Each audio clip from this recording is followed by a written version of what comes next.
لا موجود إلا الله لا إله إلا الله وأتوب إليك أستغفر الله العظيم الذي لا إله إلا هو. السلام عليك يا رسول الله، السلام عليك يا أحمد، السلام عليك سيدي أشهد أن لا إله إلا الله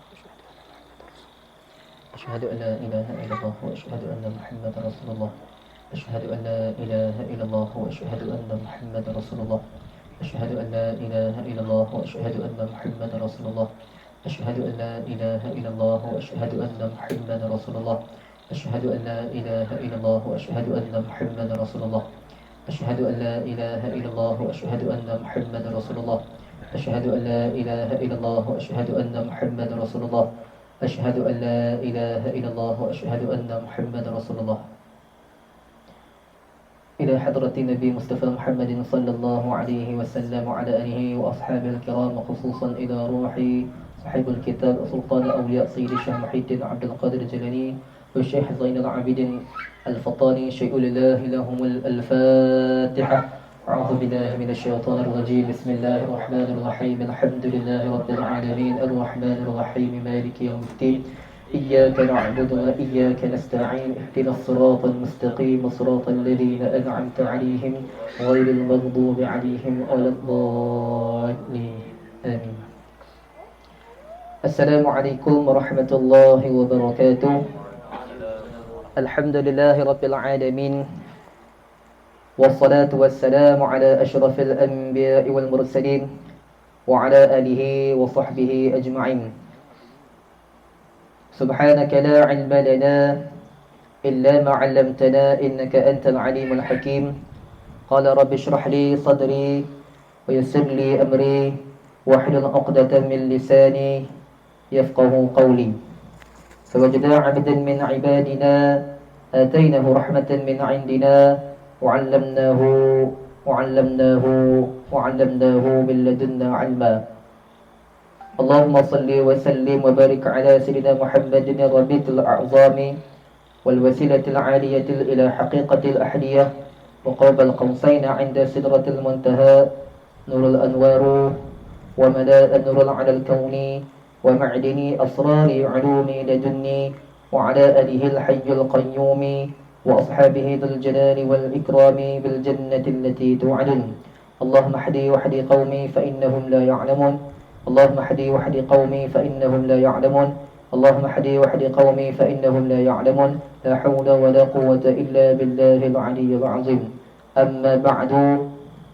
Alhamdulillah, puji dan syukur kita sama-sama panjatkan kehadirat Allah Subhanahu wa taala, kerana dengan izin dan limpah kurnia daripada Allah Subhanahu wa taala jua kita sama-sama dapat hadir ke Ribatul Jawi Syekh Muhammad Nasri Uthmani daerah Yan untuk sama-sama kita menyambung pengajian kita yang dah lama kita tangguhkan.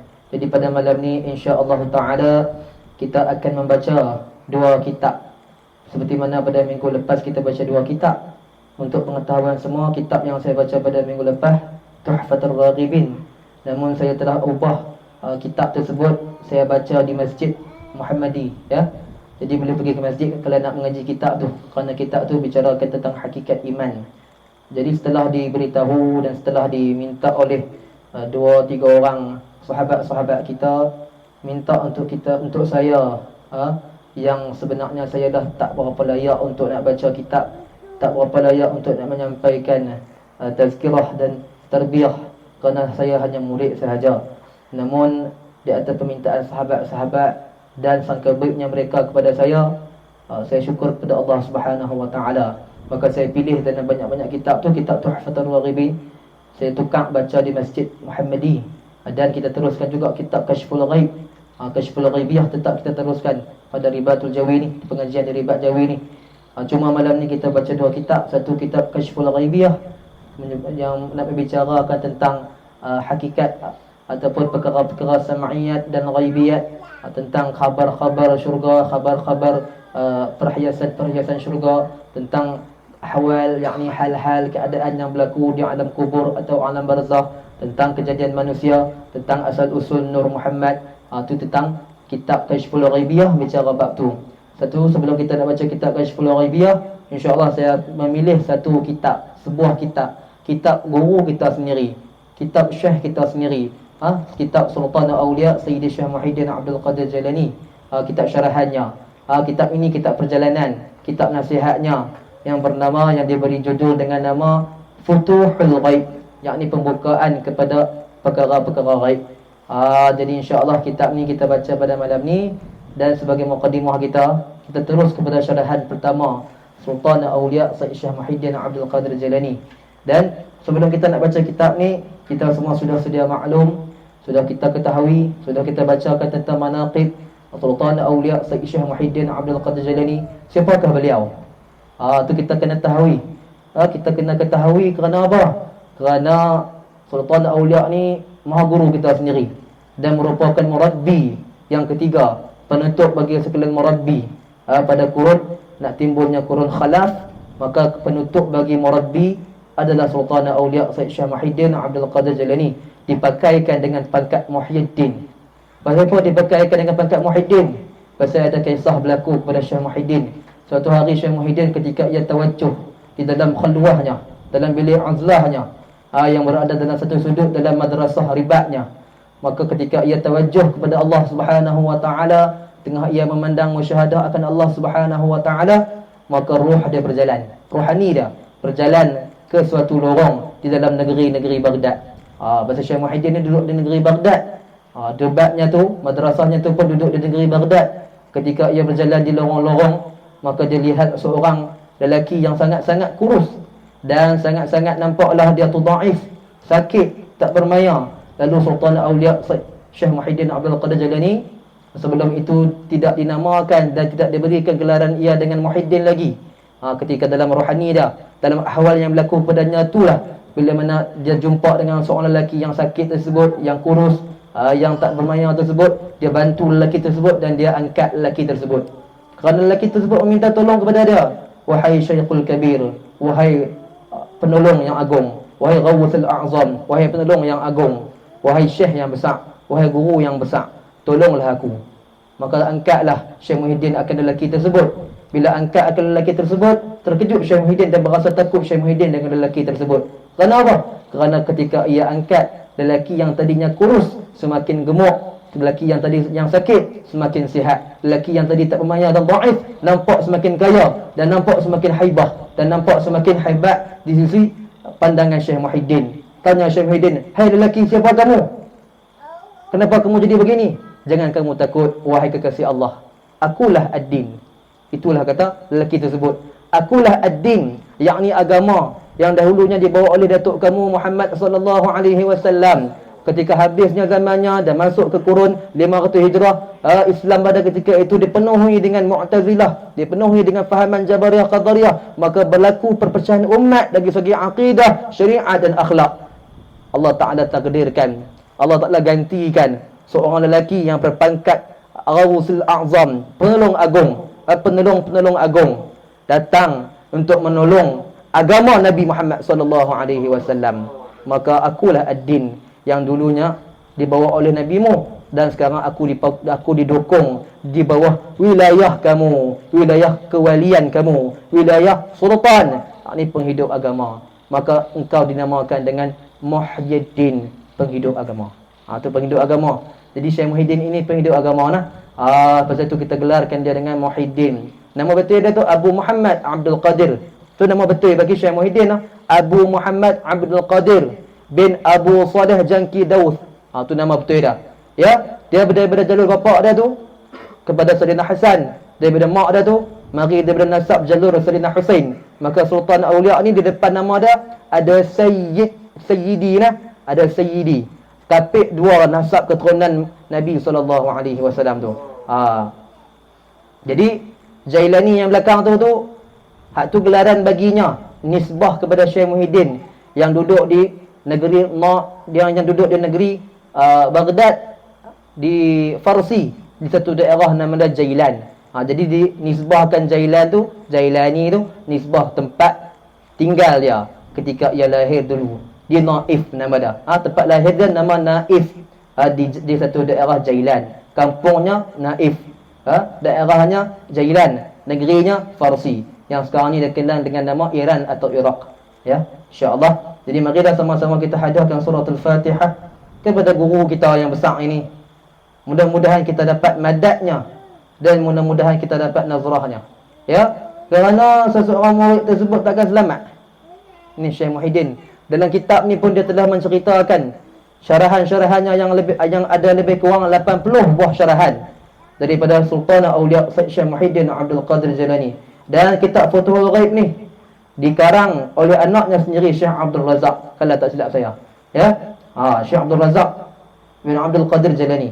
Dia sendiri yang karang kitab ni kerana ia ambil daripada bapanya. Daripada syarahan-syarahan bapaknya yang dia dengar. Syekh Muhyiddin tak karang kitab. Yang karang kitab ni anak-anak murid dia, termasuk dengan anak-anak dia sendiri yang tulis balik. Jadi karya-karya Syekh Muhyiddin ini di antara salah satu karya agungnya, kitab agungnya itu Futuhul Ghaib. Kitab Futuhul Ghaib, pembukaan kepada ghaib. Yang lain lagi Surah Al-Asrar, yang lain lagi Al-Ghunyah, kemudian yang lain lagi Al-Fath Ar-Rabbani, yakni Fathul Rabbani. Semua tu kitab-kitab agung Syekh Muhyiddin. Kalau sahabat-sahabat semua, kalau anak-anak semua baca, maka akan menjumpai kalam-kalam orang yang karam dalam cinta Allah Subhanahu wa taala. Berbeza dengan kitab hikam yang kita baca, yang dibaca oleh Al-Fadhil Ustaz Mahdi Akif di ribat kita. Hikam nak menceritakan tentang perjalanan juga. Namun nasihat dalam hikam tu lebih mendalam lagi, lebih berhati-hati lagi, nak bagi tahu kepada murid salik lebih berhati-hati lagi dalam perjalanan menuju Allah Subhanahu wa taala, kerana perjalanan kamu tu nampak baik dah pada zahir, namun jangan kena tipu pada batin. Tu dalam hikam dia cerita lagu tu. Manakala dalam Futuhul Ghaib ni pun dia menceritakan tentang perjalanan juga, namun lebih kepada nasihat-nasihat. Yang mana nasihat-nasihat ni kalau kita ambil pedoman, maka kita akan dibukakan kepada kita perkara-perkara ghaibiat, perkara-perkara yang ghaib. Mana perkara-perkara sir, perkara-perkara rahasia. Ilmu ada rahsianya, ilmu ada sirnya. Jadi kalau mengaji ilmu ni kena ada sangka baik pada pengajian dan kuliah dan majlis tersebut. Pasal ilmu ni dia tak duduk dalam kitab, ilmu tak duduk pada pen, ilmu tu duduk daripada dada-dada orang yang menerima terus ilmu daripada Allah Subhanahu wa taala. Begitu cerita dah. Jadi tiap-tiap ilmu tu dia ada penjaga dah, dia ada sir dah, dia ada rahsia dah. Jadi insya-Allah mari sama-sama kita hadirkan surah Al-Fatihah pada Sultan Auliya Syekh Muhyiddin Abdul Qadir Jalani bi sirr Al-Fatihah. A'udzu billahi minasyaitonir rajim. Bismillahirrahmanirrahim. Alhamdulillahirabbil alamin arrahmanir rahim maliki yaumiddin. Iyyaka na'budu wa iyyaka nasta'in ihdinas siratal mustaqim siratal ladzina an'amta 'alaihim ghairil maghdubi 'alaihim waladdallin. Qala musannifu rahimahullahu ta'ala wa nafa'na bi'ulumihi fid darain amin ya rabbal alamin. Qala syaiqi syaiquna wa marabbiyan sultan awliya Syekh Muhyiddin Abdul Qadir Jalani. Bismillahirrahmanirrahim. Kata sultan awliya pada syarahan pertamanya, ia mula dengan kalam, dengan kalimah Bismillahirrahmanirrahim, kerana nak tiru dalam Al-Quran balik, yang mana tiap-tiap isi kandungan Al-Quran itu kecuali surah Taubah memulakan sesuatu itu dengan Bismillahirrahmanirrahim. Pada Bismillah kita sudah hurai pada bab yang lepas, pada kitab-kitab yang lepas. Dengan nama Allah yang Maha Pemurah lagi Maha Penyayang. Syarahan pertama, sikit saja syarahan Syekh Muhyiddin ya. Jadi dimulakan syarahan pertamanya dengan katanya, 3 perkara yang wajib bagi seseorang mukmin di dalam semua keadaan ini ialah: yang pertama, melakukan segala perintah Allah. Yang kedua, menjauhkan diri dari segala yang haram. Yang ketiga, redha dengan hukum-hukum atau ketentuan Allah. Seseorang mukmin hendaklah jangan tidak ada 3 perkara ini. Oleh itu si mukmin hendaklah memikirkan perkara ini, bercakap kepada dirinya tentang perkara ini, dan anggotanya melakukan perkara-perkara ini. Ini syarahan pertama bagi Syekh Muhyiddin Abdul Qadir Jalani. Nampak pendek tapi penuh dengan makna dan ma'ani. Tu. Jadi Syekh Muhyiddin, Syekh kita mula dengan bagi tahu, dia gempak kita dengan bagi tahu mula-mula dulu. Suruh kita buat persiapan. Dia suruh murid-murid dia buat persiapan lah. Ini kita ni murid Syekh Muhyiddin ni. Bila Syekh beritahu dalam syarahan dia tu, Makna kata bukan dia beritahu murid di zaman dia saja, bahkan berzaman-zaman, berganti generasi sampai ke kita. Syarahannya tu kalau dia sebut kepada kita, kita kena rasa. Dia kata kepada kita, pasal kita murid dah, kita kena ikut dan turuti lah. Begitu juga dengan kitabul Quran. Siapa-siapa yang beriman, yang mukmin, tiap-tiap seruan daripada Allah Subhanahu wa taala, dia akan berasa. Hak tak mukmin dia tak berasa. Tiga perkara yang wajib bagi seseorang mukmin. Ada tiga perkara lah yang wajib bagi seseorang mukmin. Bila wajib ni makna apa? Wajib pada hukum syarak. Bila buat dapat pahala. Bila tinggal bila buat wajib, dapat pahala. Bila meninggalkannya pun dapat pahala. Yang wajib nah sekali lagi nah, tiga perkara yang wajib. Jadi yang wajib pada syarak ni, bila buat dapat pahala, bila meninggalkannya dapat dosa. Dosa lah. Silap tadi tu. Bila buat dapat pahala, bila tinggal yang wajib ini dapat dosa pada hukum syarak. Maka kalau kita tinggal barang yang wajib dosa tak? Dosa di sisi Allah Subhanahu wa taala, pada sisi syarak pun berdosa. Maka ini ada tiga perkara yang wajib bagi mukmin. Bagi seseorang mukmin dalam semua keadaan ini ialah jadi menjadi perkara yang wajib. Ada tiga perkara dalam semua keadaan kita. Sama ada keadaan suasana itu aman ataupun darurat, suasana itu tenang ataupun serabut, tiga perkara ni tak dapat kita tinggal. Wajib kita laksana serentak. Apa dia? Yang pertama, melakukan segala perintah Allah. Perintah Allah ni wajib ke sunat? Perintah Allah ni kena buat tak kena buat? Wajib buat. Perintah Allah Subhanahu wa taala. Kalau tinggalkan dapat apa? Tinggal dapat dosa. Pasal tu lah bila mana nak jadi murid ni, dia mula dengan perkara yang wajib dulu. Seseorang mukmin tu mana seorang murid kena buat dalam hal keadaan apa pun, wajib dia buat. Perintah Allah ni wajib dia laksana. Sembahyang wajib tak? Wajib. Puasa wajib tak? Wajib. Tapi tiap-tiap hukum yang kita nak beritahu wajib tu adalah hukum taklifi, hukum syarak. Ada wajib, ada sunat, ada harus, ada makruh, ada haram. Namun tak semua kita boleh hukum wajib. Pasal dia ada hukum wadai dah. Dia ada hukum mendatang dah. Dia nak huraikan. Pasal apa wajib? Sebab apa wajib? Syarat apa yang boleh jadi wajib ni? Lepas tu bila dah cukup syarat, buat sah tak? Dah cukup syarat, sah dah. Kalau tak cukup syarat, batal tak? Batal. Pasal apa? Pasal ada mani' tegahan. Itu 5 hukum wadai. Syarat, sebab, sah, mani', batal. Faham tak? Jadi sembahyang tu wajib tak? Wajib. Wajib sembahyang. Bagi lelaki yang dah mukallaf. Bagi lelaki yang dah mukallaf 15 tahun ke atas. Jadi bila nak sembahyang kena tengok sebab. Sebab apa sembahyang? Sebab dah masuk waktu. Sebab Islam. Sembahyang. Kemudian syarat dah masuk. Sebab syarat nak sah tu kena bersuci. Syarat nak sah sembahyang tu. Barulah bila dah cukup syarat semua, panjang cerita tu kita tengok hukum syarat balik dah. Bila dah cukup syarat semua tu, sah tak? Sah. Tak cukup syarat, sah tak? Tak sah. Pasal apa? Pasal ada tegahan, ada mani'. Pasal syarat sembahyang ni wajib bersuci. Orang perempuan yang datang haid, wajib tak dia sembahyang? Wajib tak? Tak wajib. Pasal apa? Pasal syarat dia tak cukup, dia tak suci. Bila tak suci maknanya ada tegahan, ada mani'. Maknanya bila dia buat juga, jadi apa? Batal ibadat dia. Jadi sebagai seorang murid ni, melakukan segala perintah Allah Subhanahu wa taala. Hak tu pada hukum syarak lah. Hak kita cerita ni pada hukum syarak. Namun maksud bagi Sultanul Awliya Syekh Syah Muhyiddin Abdul Qadir Jailani ni, berjalan menuju Allah Subhanahu wa taala tu, memilih Allah, musyahadah akan Allah Subhanahu wa taala bagi seorang salik itu wajib tak wajib? Wajib, pasal dia merupakan perintah Allah Subhanahu wa taala. Tuhan kata yashhaduhul muqarrabun. Perintah Allah Subhanahu wa taala. Tuhan kata orang-orang yang pandang kepada aku, mereka duduk dekat hampir denganku. Itu cerita. Jadi bila dalam jalan menuju Allah Subhanahu wa taala ni, wajib kita patuh pada perintah Allah. Dengan patuh pada perintah Allah Subhanahu wa taala macam mana? Junjung tinggi akan segala yang dibawa oleh Rasulullah sallallahu alaihi wasallam. Pasal Rasulullah tu ada kesepakatan. Syarak yang kita doa amalan ni ada kesepakatan dengan syarak Nabi sallallahu alaihi wasallam. Jadi tiap-tiap barang yang dibawa oleh Nabi tu barang yang benar dan betul. Wa ma atakumur rasulu fakhudhuh wa ma nahakum anhu fantahu. Itu cerita dah. Dan apa jua suruhan yang dibawa oleh Rasul kepada kamu, kamu kena terima serta amal akan ia. Dan apa jua yang bukan daripadanya, maka kamu kena patuhilah larangannya. Itu yang pertama. Yang kedua, menjauhkan diri dari segala yang haram. Hendaklah seorang murid kena segera menjauhkan diri daripada segala yang haram. Makna segala yang Allah Ta'ala tegah, yang Allah Subhanahu Wa Ta'ala larang, wajib kita jauh. Pada syarak zahiriah yang larang-larang ni banyaklah, dan wajib dah kita patuh yang Allah Ta'ala larang tu. Wajib kita laksana dan wajib kita patuh. Tak ada hampir sesekali. Contohnya zina. Tuhan kata apa? Wala taqrabuz zina innahu kana fahishatan wa sa'a sabila.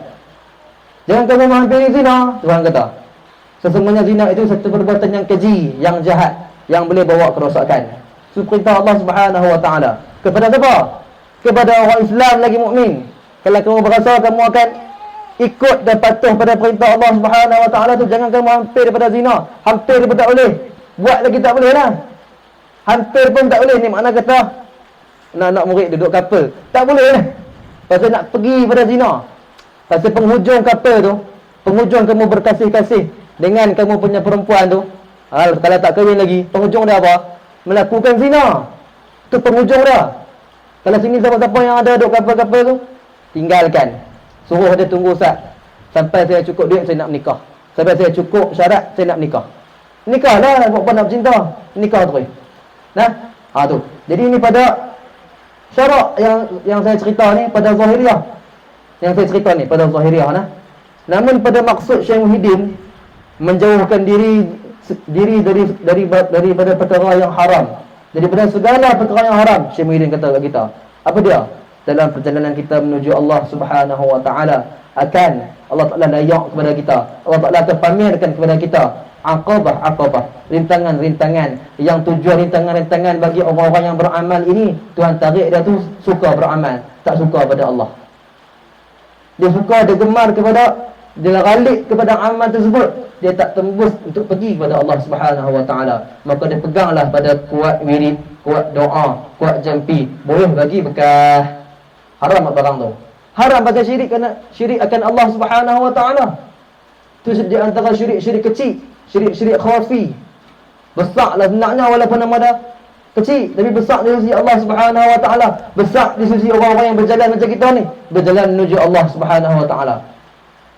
Jadi kita kena, itu di antara barang yang haram yang kita nak kena tinggal dalam perjalanan menuju Allah Subhanahu Wa Ta'ala. Kita kena tembus terus nak pergi kepada Allah Subhanahu Wa Ta'ala. Tak mau kepada lain, tak mau terhenti, tak mau terpesona dengan barang-barang yang lain yang Allah Ta'ala pamer. Kerana semua orang-orang yakni salikin, murid-murid yang berjalan nak menuju Allah Subhanahu Wa Ta'ala ni, Tuhan akan pamerkan kepada dia tu kemewahan, kehebatan, keseronokan, kegembiraan yang dia lekakan seronok suka tersebut daripada dia nak kepada Allah Subhanahu Wa Ta'ala. Yang dia pulak kamu lagi, kamu ni sedang leka lah ni. Kamu sedang leka dengan seronok suka yang Tuhan latih kamu sebenarnya. Kamu semua ni murid Syekh Muhyiddin. Apa kamu tak main keribat putih sangat ke? Tak putih sangat. Kalau jahat adab yang putih. Kamu tak pakai keribat ni tak putih sangat lagi. Cuma kamu tu sebenarnya dilatih oleh Allah Subhanahu Wa Ta'ala nak mengenal. Bila dah kenal jahat, tolaklah jahat. Dah kenal leka tu macam mana, dah kenal perkara seronok suka yang melekakan aku daripada berjalan menuju Allah Ta'ala tu, aku dah kenal, tolak segera. Pasal bukan daripada Rasul aku, bukan daripada Nabi aku, bukan daripada Tok Guru aku. Tolak segera. Nak kepada Allah Subhanahu Wa Ta'ala semata-mata. Pasal apa saya kata begitu? Tuhan kata dalam Quran, "Faman kana yarju liqa'a rabbih falyamal 'amalan salihan wa la yusyrik bi'ibadati rabbih ahada." Ini Allah Ta'ala kata kepada orang-orang beriman. Kalau kita beriman, kita akan merasa apa yang Tuhan kata ni. Pasal kita Islam ada Tok Guru. Kita latihan Islam kita ni, latihan nak mujahadah kita akan ketuhanan bernama Allah ni, nak pergi pada ketuhanan bernama Allah ni, ada Tok Guru. Jadi bila ada Tok Guru ni, Tuhan kata dan kita berasa apa? Faman kana yarju liqa'a rabbih. Faman, barang sesiapa. Tuhan kata barang sesiapa, makna Tuhan tak wajibkan kepada orang beriman, kepada orang yang lain, orang awam yang lain. Tuhan hanya khususkan kepada orang yang nak ada. Tuhan tu yang Tuhan kata barang sesiapa. Faman kana yarju liqa'a rabbih. Barang sesiapa, makna siapa-siapa yang nak bertemu dengan Tuhannya. Ini Tuhan tak select semua nah. Tuhan pilih-pilih. Dalam ramai-ramai orang awam ni dikecilkan skopnya. Nama dah khusus orang-orang khawas yang dipilih, yang mereka ini memilih nak menuju Allah. Dalam kalangan orang khawas pun dikecilkan lagi skopnya. Hanya khawasul khawas yang sampai kepada Allah Subhanahu wa taala. Faham? Jadi kita ni kena berasa pasal kita murid Syekh Muhyiddin. Kalau tak berasa, kamu kena hati-hati. Pasal dalam syarahan Syekh Muhyiddin dah kata, hati-hatilah kamu wahai muridku, jangan sampai kamu ditendang oleh Allah. Dia kata aku tu. Makna ditendang oleh Allah Taala tu tak dipilih duduk dalam senarai ahli syurga. Tak dipilih duduk dalam senarai mereka-mereka yang dipilih, yang diridai oleh Allah Subhanahu wa taala dunia dan akhirat. Jaga. Syekh Muhyiddin kata aku tu. Maka Allah Taala kata macam tu, faman kana yarju liqa'a rabbih, barang sesiapa yang berharap bersungguh-sungguh nak bertemu dengan Tuhannya, sama ada bertemu itu di dunia maupun di akhirat. Di dunia pun boleh bertemu, di akhirat pun boleh bertemu. Namun nak bertemu di dunia, macam mana Rasul sallallahu alaihi wasallam bertemu Allah tu tak dapatlah. Tak dapat. Bertemu pada Allah Subhanahu wa taala pekerjaan nak terjadikan dia tu kepada kita, pekerjaan mustahil ke? Tak, itu pekerjaan harus bagi Allah Subhanahu wa taala. Dia boleh buat bagi kita nampak dia boleh buat bagi kita tengok dia, dan dia boleh meninggalkan barang tersebut. Tak buat pun tak apa bagi dia, tak ada masalah. Tu harus bagi dia dah. Wajib ke dia kita ni dapat lihat dia? Wajib tak? Tak wajib. Barang tu barang harus pada ilmu tauhid, perbahasan tauhid, barang tersebut barang harus. Imamuna Abu Hanifah melihat Allah Subhanahu wa taala tiap-tiap dalam tidurnya 100 kali. Tu Imamuna Abu Hanifah melihat Allah Subhanahu wa taala dalam tidurnya 100 kali. Taklah seperti ia melihat seperti mana Nabi sallallahu alaihi wasallam melihat Allah pada malam Lailatul Mi'raj. Tak sama. Pasal Nabi sallallahu alaihi wasallam melihat Allah, menyaksikan Allah pada malam Lailatul Mi'raj. Tak ada kaifiat, tak ada cara, tak ada kaedah. Kalau kita nak kata Nabi bertemu dengan Allah, berhadap dengan Allah, hadap ni ada dimensi, betul tak? Ni macam kamu berhadap kat saya, macam kita berhadap dengan mak puak kita. Ada depan dan ada berhadapan. Namun Nabi SAW nak kata duduk ibadat Allah Ta'ala di depan ke? Allah ada kiri ke? Allah ada kanan ke? Ada belakang ke? Ada atas ke? Ada bawah ke? Tak ada. Pasal zat yang Tuhan yang bernama Allah Subhanahu wa taala tu zatnya tanpa dimensi. Tak ada dimensi, tak depan, tak kanan, tak kiri, tak atas, tak bawah, tak belakang, tak dalam. Faham? Jadi kalau berhadapan dengan Nabi dengan Allah Subhanahu wa taala tu macam mana? Laisa kamitslihi syai'. Nak kata tempat, bukan tempat. Jangan i'tiqad tempat dah.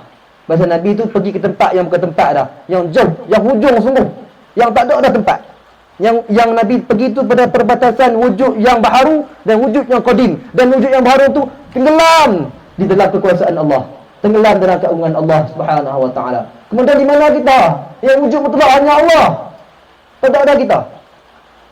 Boleh tak nak menjumpa Allah? Tuhan kata dah, faman kana yarju liqa'a rabbih, barang siapa yang nak bertemu dengan Allah, yang berharap bersungguh-sungguh untuk bertemu dengan Allah. Macam kita semua ni dapatlah insya-Allah bertemu Allah di akhirat esok. Di dunia pun boleh bertemu, tapi barang tersebut harus bagi Allah Ta'ala. Tak mustahil bagi dia mengadakan untuk dia temukan kita dengan dia.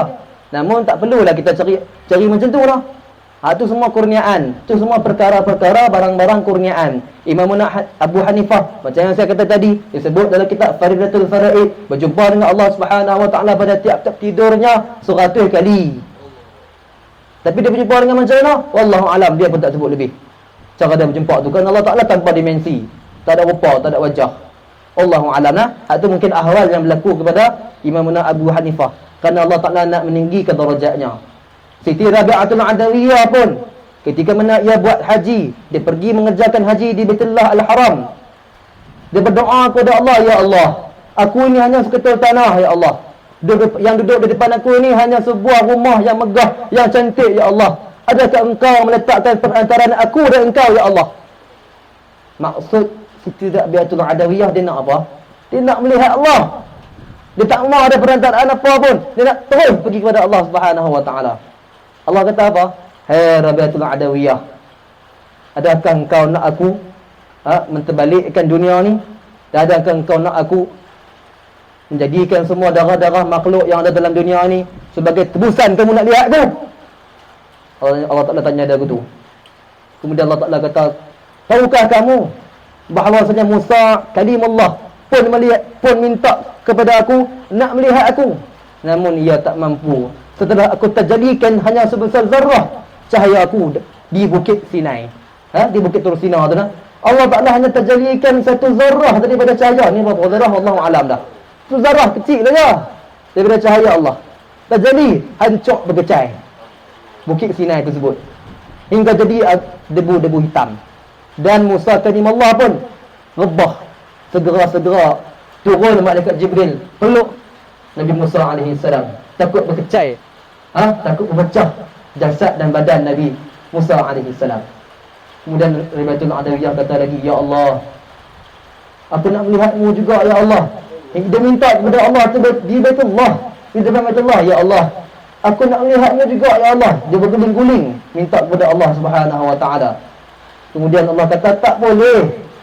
Hati-hati wahai Ribatul Adawiyah, kamu tak mampu melihatku. Kalau kamu melihatku, kamu jadi debu, kamu akan jadi abu yang terbakar dalam cintaku.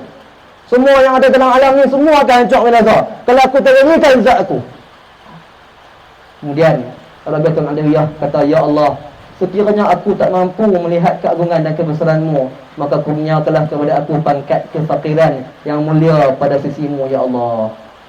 Allah kata Rabi'atul Adawiyah, hai Rabi'atul Adawiyah, dengan kamu minta pangkat kepada aku, sesungguhnya pangkat fakir yang mulia pada sisiku tu hanya dikhususkan kepada lelaki yang mereka itu telah fana akan diri mereka, yang telah memisahkan diri mereka dengan dunia dan segala isinya, dan mereka hanya berbakti mengabdikan diri mereka kepada aku. Sedangkan kamu dengan aku itu masih berbakti 70 hijab lagi. Allah kata kepada Rabi'atul Adawiyah. Maka bila mana jadi macam tu, Rabi'atul Adawiyah terduduk dan menangis dia di depan Baitullah. Kata Allah Ta'ala ilhamkan dia, hai Rabi'atul Adawiyah, angkat kepala kamu dan lihatlah sekeliling kamu. Bila dia angkat kepala dan lihat sekeliling, keadaan sudah berubah. Lihatlah kamu ke langit. Bila Rabi'atul Adawiyah lihat ke langit, dia dilihat di langit tersebut berombak-ombak yang sangat kencang, yakni ombak daripada darah-darah manusia.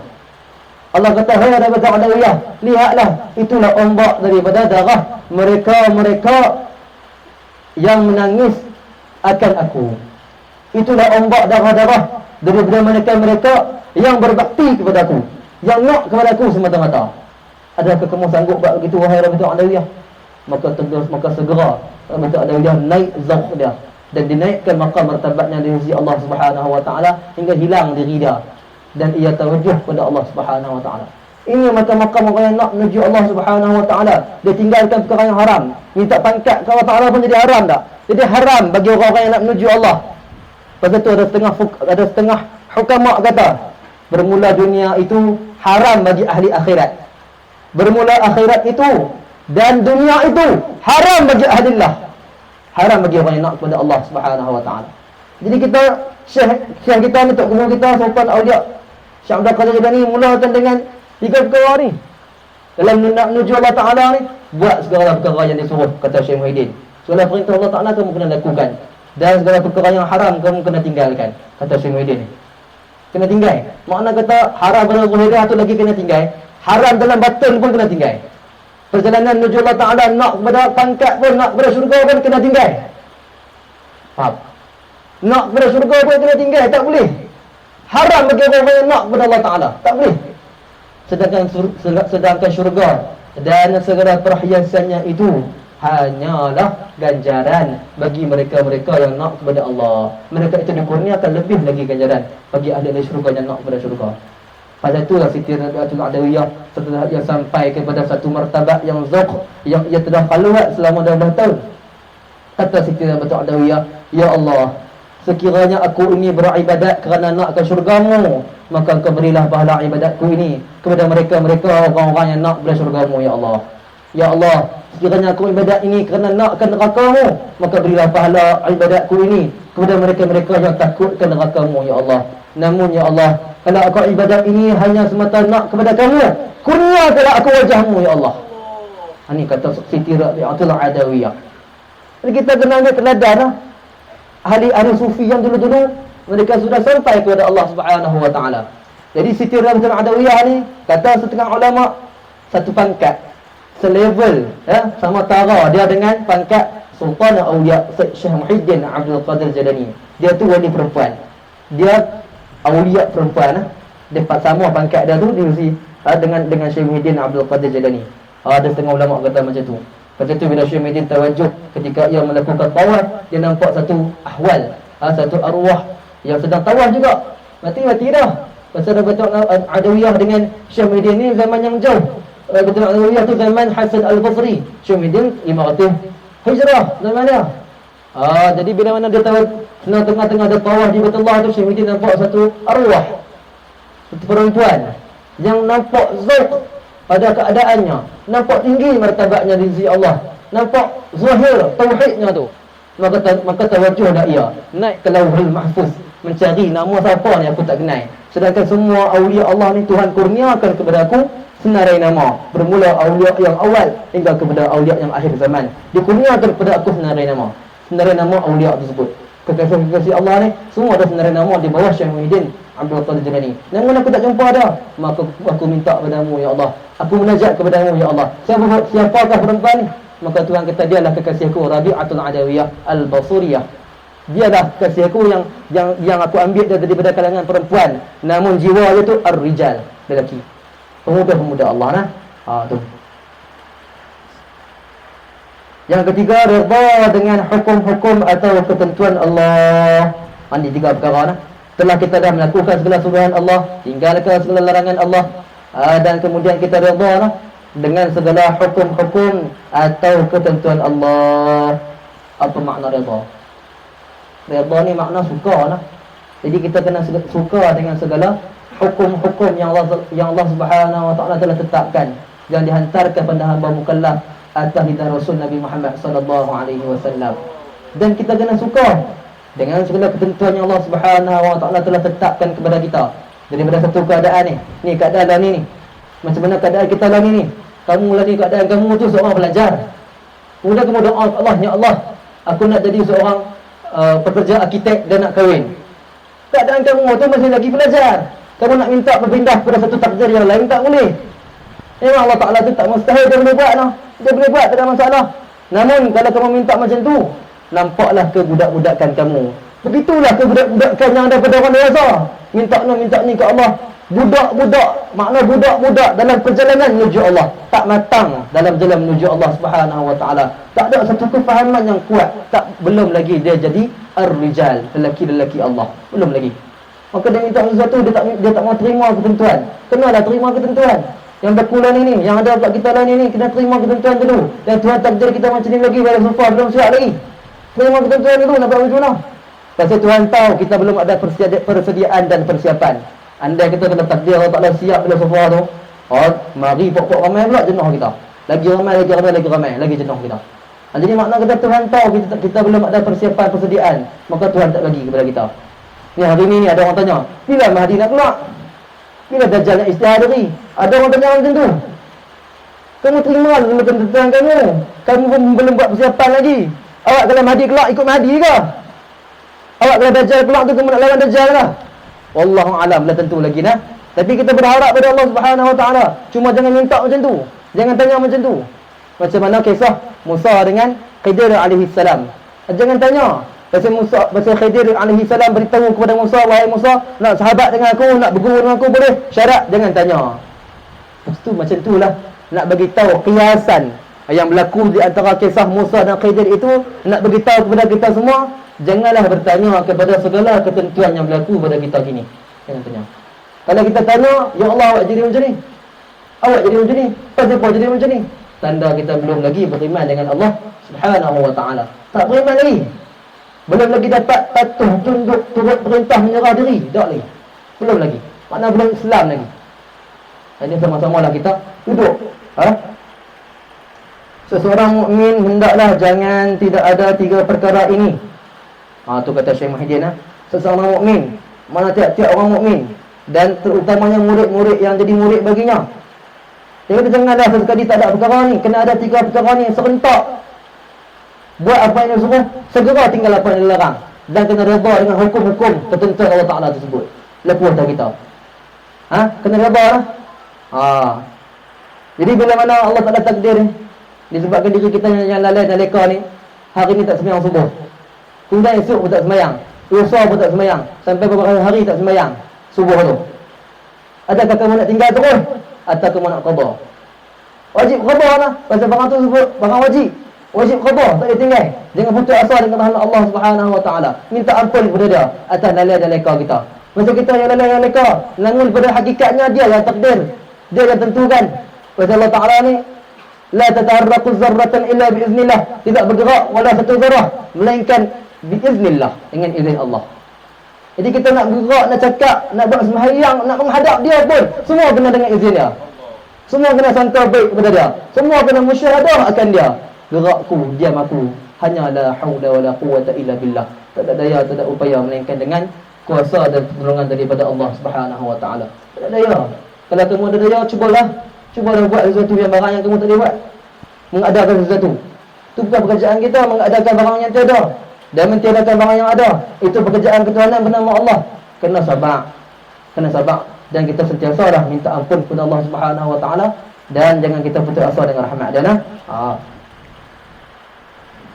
Oleh itu, si mukmin hendaklah memikirkan perkara ini. Kena sentiasa fikirkan perkara ini. Aku buat tak buat? Aku tinggal tak tinggal? Aku bawa tak bawa? Hak tu yang Tok Guru beritahu. Apa yang aku buat? Apa yang aku tinggal? Apa yang aku bawa? Siapa-siapa yang pergi debat pusat, Tok Guru tarjih atau sahih bab ni. Apa yang aku buat? Apa yang aku tinggal? Dan apa yang aku bawa? Hak tu kena pergi tarjih atau sahih kat Tok Guru. Dan janganlah mukmin tinggalkan bercakap kepada dirinya tentang perkara ini. Jangan tinggal bercakap. Kena sentiasa bercakap kepada dirinya tentang perkara ini. Melakukan segala perkara yang disuruh, tinggalkan segala barang yang dilarang, dan redha dengan hukum-hukum dan perintah Allah. Dan anggotanya melakukan perkara-perkara ini. Ini anggota mukmin tersebut. Anggota jawara dah, 7 anggota dah tu, wajib dia melakukan perkara-perkara ni. Pasal agama ni beribadah kepada Allah Subhanahu Wa Taala itu 10 perkara. 9 semuanya kerja hati, 1 saja kerja anggota jawarah. Jadi dengan 1 ni lah, dengan adanya badan ni lah, kita melaksanakan hukum syariat Allah atas muka bumi ini. Allah Subhanahu Wa Taala alam. Daripada kitab syarah Futuhul Ghaib. Jadi kita baca kitab seterusnya. Bismillahirrahmanirrahim. Qala musannifun rahimahullah ta'ala wa nafa'na bi'ulumihi fid darain. Amin ya rabbal alamin. Faslul awal. Fasal yang pertama lah, ni kita masuk dah kitab Kashful Ghaibiyah. Kitab yang nak menyatakan perkara-perkara, khabar-khabar, perkara sama'iyah dan ghaibiyah. Bab yang pertama pada nak menyatakan kejadian Ruh Al-A'zam. Bab pertama nak menyatakan kejadian Ruh Al-A'zam. Ruh siapa? Nabi SAW. Ruh yang agung, nur yang agung, iaitu nur penghulu kita dan Nabi kita Muhammad SAW. Sesungguhnya telah datang perkhabaran bahawa Allah Subhanahu Wa Taala telah menjadikan satu pohon kayu yang terdapat 4 dahan, lalu dinamakannya Syajaratul Muttaqin, dan ada pula yang mengatakan Syajaratul Yaqin. Ada satu perkhabaran dalam kitab Daqaiqul Akhbar. Dalam kitab Kashful Ghaibiyah ni dia ambil daripada Daqaiqul Akhbar, kitab-kitab perkara-perkara ghaib. Ada ceritakan oleh syekhnya bahawa satu khabar diceritakan oleh ulama-ulama sufi yang meneruti satu jalan perjalanan tapak Nabi Muhammad SAW pada satu ketika dahulu. Allah Subhanahu Wa Taala ni bila mana dia nak dikenali, dia suka diri dia dikenali, maka dia ciptakan Muhammad. Lepas itu ada hadis qudsi kata, Muhammadmu untuk aku, kamu itu Muhammad untuk aku, dan kamu itu Muhammad untuk aku, dan seluruh alam ini untuk kamu, dan aku suka dikenali, kata Allah Subhanahu Wa Taala dalam hadis qudsi. Jadi dibuat Allah Subhanahu Wa Taala satu pohon daripada pohon Syajaratul Muttaqin, ada 4 dahan. Kemudian dia Allah telah menjadikan Nur Muhammad SAW di dalam hijab daripada permata yang sangat putih, seumpama rupa burung merak. Jadi Allah Subhanahu Wa Taala menjadikan Nur Muhammad SAW ini dalam hijab. Makna dalam hijab tu ada dimensi, ada kanan, ada kiri, ada depan, ada belakang, ada atas, ada bawah, ada dalam. Itulah pasal Muhammad SAW pernah kata, awal khalaqallah ruh, awal yang diciptakan oleh Allah Subhanahu Wa Taala tu ruh. Kerana ruh aku, kata Rasul SAW. Aduh. Dan nur itu diibaratkan dia daripada permata yang sangat putih. Permata ni macam mana? Permata. Kita tengok permata. Permata ni jernih kan putih? Yang kita nampak ni putih. Permata ni jernih kan? Jadi ulama ni, Syekh ni, musannif kita nak mengibaratkan Nur Muhammad itu tersangatlah jernih. Permata kan, tengok permata. Nampak tak di sebalik permata tu ada apa? Jernih. Bukan putih, dia jernih. Maka bila jernih, seumpama rupa burung merak. Burung merak ni lawa tak? Lawa. Kalau kita tengok dia kembangkan kepak dan sayap dia tu lawa. Maka nak bagi tahu Nur Muhammad ni tersangatlah elok, tersangat cantik kerana terjadi daripada jamal Allah. Terjadi daripada keindahan dan kecantikan Allah Subhanahu wa taala. Lalu dihantarkannya Nur Muhammad tersebut di atas pohon kayu itu. Syajaratul Muttaqin tadi dia buat, Allah Taala buat Nur Muhammad, Allah Taala hantarkan Nur Muhammad duduk atas pohon Syajaratul Muttaqin tersebut. Bila duduk atas pohon tu, maka kata nur itu pun bertasbih di atas pohon kayu itu kadar 70,000 tahun. Bila diletakkan Nur Muhammad di atas pohon tersebut, maka bertasbihlah subhanallah walhamdulillah wa la ilaha illallah Allahu akbar. Yang ini memuji Allah Subhanahu wa taala nur tersebut tu. Sekadar jumlahnya 70,000 tahun. Makna 70,000 tahun di alam lahud.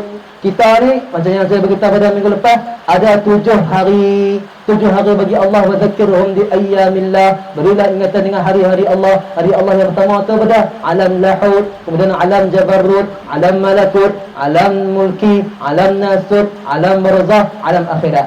Dia alam lahud dulu ni, cerita alam lahud dulu, alam ruh dulu. Itu cerita dah. Jadi selepas itu kemudian dia Allah menjadikan cermin kemaluan, menjadikan rasa malu. Bila menjadikan cermin kemaluan, menjadikan rasa malu kepada nur tersebut, timbul perasaan malu dalam diri nur tersebut, Nur Muhammad. Lalu dihantarkannya rasa malu tu berhadapan dengannya nur tersebut. Maka Allah Subhanahu wa taala jadikan cermin, letakkan di hadapan Nur Muhammad. Nur Muhammad melihat dirinya, dia berasa malu kerana terlampau cantik dan indah yang Allah Taala kurniakan kepada dia. Inilah tanda tajalli jamal Allah, keindahan Allah. Nur Muhammad lawa, Allah Taala maha lawa, maha indah, maha lawa, maha cantik. Nur Muhammad lawa dah. Nabi Yusuf alaihi salam, dia lalu di hadapan puteri-puteri, lalu di hadapan perempuan-perempuan yang mana nama apa? Siti Zulaikha nak uji, nak bagi tahu kata lawa sungguh dah Nabi Yusuf alaihi salam ni. Kalau hangpa tengok, hangpa takkan sedap apa yang berlaku. Depa tak percaya. Lalulah Nabi Yusuf alaihi salam hingga terpotong tangan-tangan daripada perempuan-perempuan tersebut kerana diletakkan pisau dan diletakkan buah suruh kupas.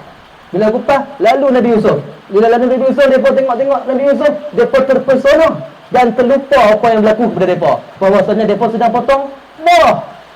Itu baru satu zarah dah. Kecantikan Allah, Allah lempak dan Allah Ta'ala terjadikan kepada wajah Nabi Yusuf AS. Bagaimana kalau Allah Ta'ala terjadikan ruh dah? Bagaimana Allah Subhanahu Wa Ta'ala terjadikan nur dia? Nur dia kepada kita. Nescaya tak mampulah kita melihat akan dia. Takkan mampu akan terbakar. Macam mana berlaku kepada Musa AS. Cantik lah, maha cantik. Ya, pasal itulah ya jamalu, wahai yang cantik, wahai yang indah.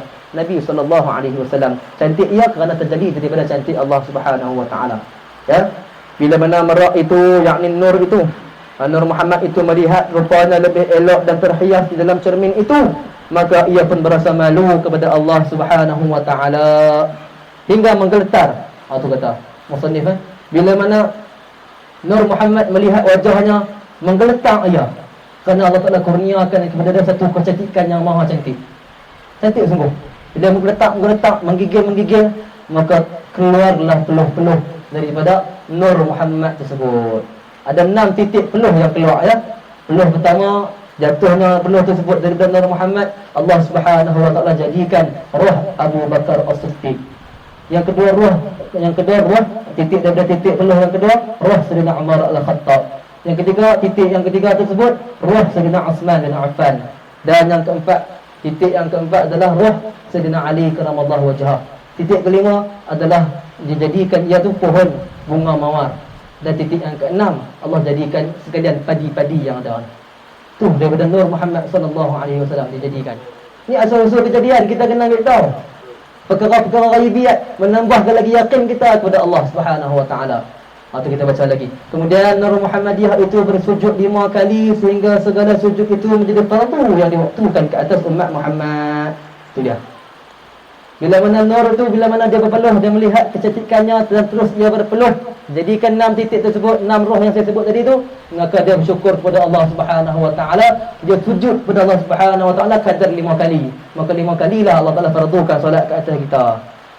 Oleh yang demikian, Allah Taala memfardukan 5 solat ke atas Nabi Muhammad dan umatnya.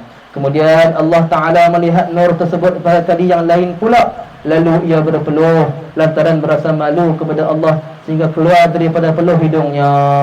Itu dia. Jadi bila mana Allah Taala ni bila selesainya Nur Muhammad itu sujud 5 kali kepada Allah Subhanahu wa taala, maka Allah Taala tengok dah. Allah Taala datangkan lagi cermin tadi itu ke hadapan dia. Bila datang ke hadapannya lagi, maka menggeletar sampai peluh Nur Muhammad sallallahu alaihi wasallam pada hujung hidung dia. Maka daripada hujung hidungnya itu, bila peluh hidungnya berpeluh, tiap titik hidungnya yang jatuh itu Allah Subhanahu wa taala jadikan daripada Nur Muhammad tu kan. Peluh hidung Nur Muhammad tu Arash, Lauhul Mahfuz, Qalam, kursi, matahari, bulan, kemudian bintang dan segala alam yang ada di langit. Allah Taala jadikan daripada peluh hidung Nur Muhammad sallallahu alaihi wasallam. Ini satu perkara yang ajaib bagi kita. Dan perkara inilah yang Allah Subhanahu wa taala nak tanda, nak tunjukkan bahawa bersifat ia dengan sifat kebesaran dan kemuliaan, kekuasaan Allah Subhanahu wa taala. Daripada peluh dadanya dada Nur Muhammad sallallahu alaihi wasallam, Allah Taala menjadikan roh para anbiya dan mursalin, roh segala ulama, roh segala syuhada dan segala salihin. Kerana dada ini kias kepada tempat terimanya ilmu fis sudur. Ilmu ini fis sudur nah. Tiap-tiap ilmu tu semuanya kena jatuh ke dalam dada. Ilmu ni nak terima ni semua kena jatuh dalam dada. Itu tempat dada ni kias kepada rebitnya ilmu, tempat terima, tempat letaknya ilmu. Maka disebabkan Nur Muhammad yang berpeluh di dada itulah peluh-peluh, tiap-tiap peluh yang keluar daripada dada Nur Muhammad sallallahu alaihi wasallam, Allah jadikan roh para anbiya, roh para aulia, roh para mursalin, roh para orang soleh, orang ulama dan salihin dan orang syuhada. Ya, daripada peluh belakangnya, 2 belikatnya, Allah Taala menjadikan Baitul Ma'mur, Kaabah, Baitul Maqdis dan segala tempat masjid dalam dunia ini. Masjid yang ada dalam dunia ni semuanya mari daripada roh peluh daripada belakang Nur Muhammad sallallahu alaihi wasallam di antara 2 belikat ada tu. Masih ada kisah dulu, pernah cerita dulu tentang peluh. Di mana perginya peluh Nur Muhammad? Di mana perginya air mandian jenazah Muhammad sallallahu alaihi wasallam? Tiap-tiap jenazah yang pergi itu dijadikan masjid. Titisan jenazahnya Nabi Muhammad tu dijadikan masjid di seluruh dunia nah. Tu. Daripada peluh kedua-dua keningnya, Allah Subhanahu wa taala menjadikan umat Muhammad dari kalangan segala mukmin lelaki dan perempuan. Daripada kening Allah Taala jadikan roh daripada kalangan mukminnya. Daripada peluh 2 telinganya itu Allah Subhanahu wa taala menjadikan segala roh Yahudi, Nasara, Majusi dan yang menyerupainya Majusi, Nasara dan Yahud tadi, daripada kalangan orang-orang mulhidin dan orang munafiqin. Ya, jadi telinganya kias kepada tak mau dengar kata. Telinga ni. Telinga lah tempat yang susah nak dengar kata. Payah nak dengar kata. Kerana dengarnya kata tersebut mari daripada hati dan akal. Dengar kata dan patuh tersebut mari daripada hati dan akal. Telinga ni orang-orang kafir ni, dia pekakkan telinga mereka, summum bukmum umyun fahum la yarji'un. Dia pekakkan telinga mereka, butakan mata mereka, bisukan mulut mereka, maka nak terima hidayah macam mana? Tak terima hidayah. Jadi tempat nak dengar kata tu adalah di hati dan akal. Bila cakap macam ni pun bukan semua dengar, tapi tempat nak dapat tu adalah di hati. Faham? Tempat nak dapat tu, tempat nak fikir tu ada di akal. Jadi hati dan akal tu kena bersih daripada selain Allah. Daripada peluh kedua-dua kakinya dijadikan Allah Subhanahu wa taala seluruh bumi, daripada masyriq ke maghrib. Makna kata daripada peluh nur kaki Nur Muhammad sallallahu alaihi wasallam, daripada masyriq ke maghrib, tiap-tiap sesuatu yang ada di antara keduanya itu dalam bumi ini dibentangkan kepada kita itu adalah dijadikan daripada peluh daripada Nur Muhammad, peluh daripada kaki Nur Muhammad sallallahu alaihi wasallam. Kemudian firman Allah Ta'ala kepada Nur tersebut, yakni Nur Muhammad, lihatlah di hadapanmu wahai Nur. Lalu Nur Muhammad pun melihatnya, tiba-tiba ia melihat di hadapannya Nur, di belakangnya Nur, di pihak kanannya Nur, di kirinya Nur, dan semuanya Nur belaka. Allah Ta'ala terjadikan bahawasanya hidayah untuk kamu, kanan, kiri, depan, belakang, atas, bawah, dalam. Dan mereka-mereka ini akan bersama dengan kamu. Siapa? Umar, Abu Bakar, Uthman dan Ali. Itu tanda dah. Mereka itu ialah Abu Bakar, Umar, Uthman dan Ali radhiyallahu anhum. Kemudian Nur itu bertasbih bersama-sama mereka selama 70,000 tahun lagi di alam lahum. Ya, itu cerita. Sikit lagi kita baca. Kemudian Allah Subhanahu wa taala menjadikan Nur anbiya daripada Nur Muhammad sallallahu alaihi wasallam. Kemudian Allah Ta'ala melihat ke arah Nur tersebut, lalu menjadikan daripadanya segala ruh mereka, yakni dijadikan ruh segala anbiya itu daripada peluh ruh Muhammad sallallahu alaihi wasallam. Sementara ruh segala umat anbiya itu pula dijadikan daripada peluh arwah segala anbiya. Jadi daripada peluh Nabi Muhammad yang ada di dada tu, bila menitiknya, jadilah mursalin, jadilah anbiya. Mursalin ada 313, anbiya ada 124,000, dan ada setengah kata 240,000. Dan tiap-tiap daripada ruh mursalin itu, juga penuh mereka juga. Nur daripada ruh mursalin, daripada rasul-rasul penuh juga. Tiap-tiap penuh daripada mereka jadi umat mereka sendiri. Tu. Allah Ta'ala menjadikan segala ruh orang mukmin daripada umat Muhammad itu adalah daripada peluh Nabi Muhammad sallallahu alaihi wasallam sendiri. Lalu berkata ke semua mereka, yakni semua orang-orang mukmin daripada umat Muhammad sallallahu alaihi wasallam, la ilaha illallah Muhammadur Rasulullah. Ini tanda dah ni. Apa tanda dah? Tuhan sebut dalam Al-Quran, alastu birabbikum qalu bala syahidna. Allah Subhanahu wa taala tanya kepada semua arwah, yakni para ruh yang duduk dalam alam arwah dulu, di alam lahud dulu, akukah Tuhan kamu? Alastu birabbikum? Akukah Tuhan kamu semua ni? Ketika mana Allah Ta'ala lahirkan semua ruh-ruh ni, daripada peluh-peluh Nur Muhammad, dah ada semua ruh ni, dah ada. Maka ketika itulah Tuhan tanya kepada semua ruh, akukah Tuhan kamu? Akukah Tuhan kamu? Tuhan tanya kepada semua ruh, bala syahidna. Benar, bahkan kami menyaksikan. Semua roh berkata benar. Semua roh ketika itu semua berkata betul. Kami saksikan ya Allah, la ilaha illallah Muhammadur Rasulullah. Maka pada ketika itu pula di alam lahud dulu semua roh para arwah sudah mengucap dua kalimah syahadah. Turun di alam Jabarut pun mengucap dua kalimah syahadah. Alam Jabarut di mana? Alam sulbi bapa. Turun di alam malakut, di alam perut ibu pun mengucap dua kalimah syahadah. Masuk ke alam mulki pun diajak kita dengan dua kalimah syahadah. Dididik, diterbiah oleh bapa-bapa kita dan ibu-ibu kita dengan dua kalimah syahadah. Makna dengan Islam. Masuk di alam nasut, tak mau mengucap syahadah. Sedangkan ada syarat datang, suruh mengucap syahadah bagi lelaki 15 tahun ke atas, perempuan 9 tahun ke atas. Ni nak ra'i ni, nak ambil balik mesej-mesej ketuhanan yang dulu aku tinggal. Aku nak ingat kembali pertemuanku dengan Tuhanku, dengan Nabiku. Maka aku bersaksikan asyhadu an la ilaha illallah wa asyhadu anna Muhammadar Rasulullah. Di alam nasuk ni, di alam dunia ni, alam timpa ujian. Alam mukallaf, lelaki 15 tahun ke atas, perempuan 9 tahun ke atas. Tu cerita. Kemudian masuk alam barzakh pun mengucap syahadah lagi. Sekiranya dia tu orang beriman. Orang tak beriman, dia gagal di alam nasut, masuk dalam alam barzakh, dia kena apa? Kena siksa. Itu dalam cerita ni, dalam kitab ni, dia cerita ahwal dan perkara-perkara yang berlaku di alam barzakh, alam kubur pada malam pertama, malam kedua, malam ketiga. Dia cerita. Jadi kita nak kena ambil tahu supaya kita ni menang mutlak dunia akhirat. Apa makna menang mutlak? Apa makna menang mutlak? Menang mutlak makna dia diampunkan dosa di Allah Subhanahu wa taala, masuk syurga tanpa hisab. Ini menang mutlak. Maka dalam barzakh kita mengucap syahadah, di akhirat esok pun roh orang-orang ahli syurga masuk dalam syurga mengucap syahadah. Kita kena duduk tak tu dah. Hal betul. Pasal tu kita kena ngaji asal-usul kita supaya kita kenal dan merendah diri siapalah kita di sisi Allah Subhanahu wa taala. Tu. Kemudian Allah Taala menjadikan lampu pelita daripada permata, daripada akid yang merah nah. Pelita tu pak qindil. Qindil pelita yang kita pegang tu nah, tu qindil. Qindil dalam bahasa Arab.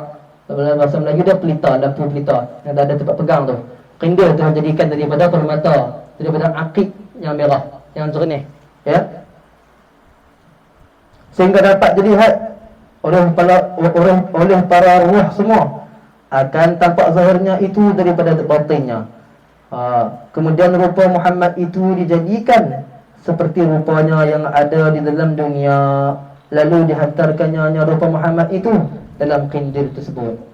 Bila Allah Ta'ala buat kindir tersebut, Allah Ta'ala buat rupa Muhammad sallallahu alaihi wasallam, wajah Nabi Muhammad sallallahu alaihi wasallam Tuhan hantar masuk dalam pelita atau kindir tersebut.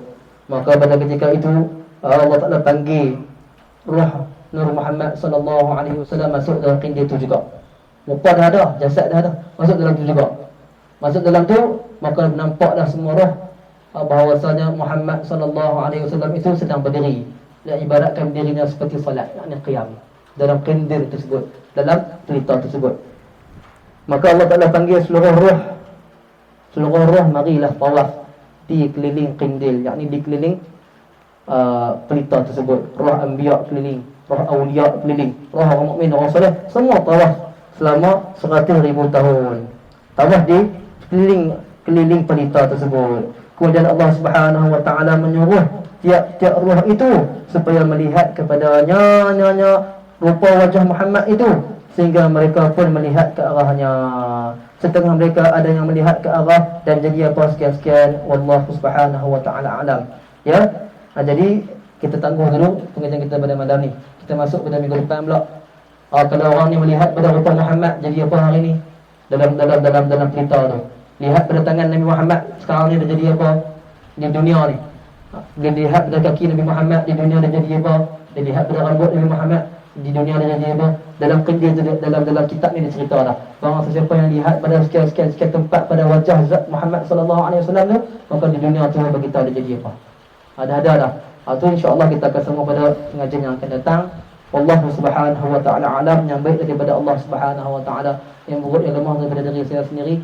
Hakikat keduanya daripada Allah subhanahu wa ta'ala, kerana keduanya itu baik di sisi Allah subhanahu wa ta'ala. Mari sama-sama kita musyahadahkan Allah subhanahu wa ta'ala buat kaifiat adab.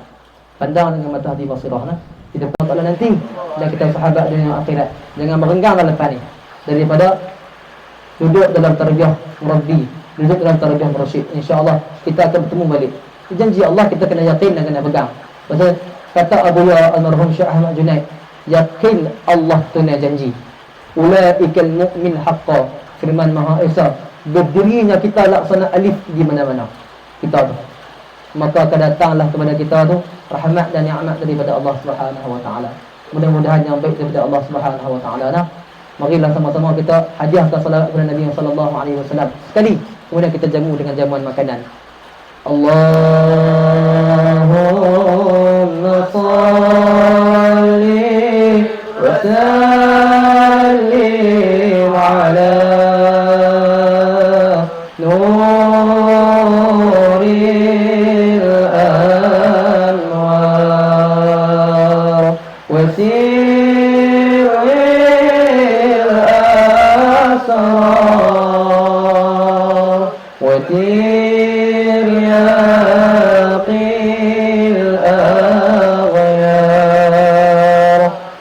مفتاح باب اليسار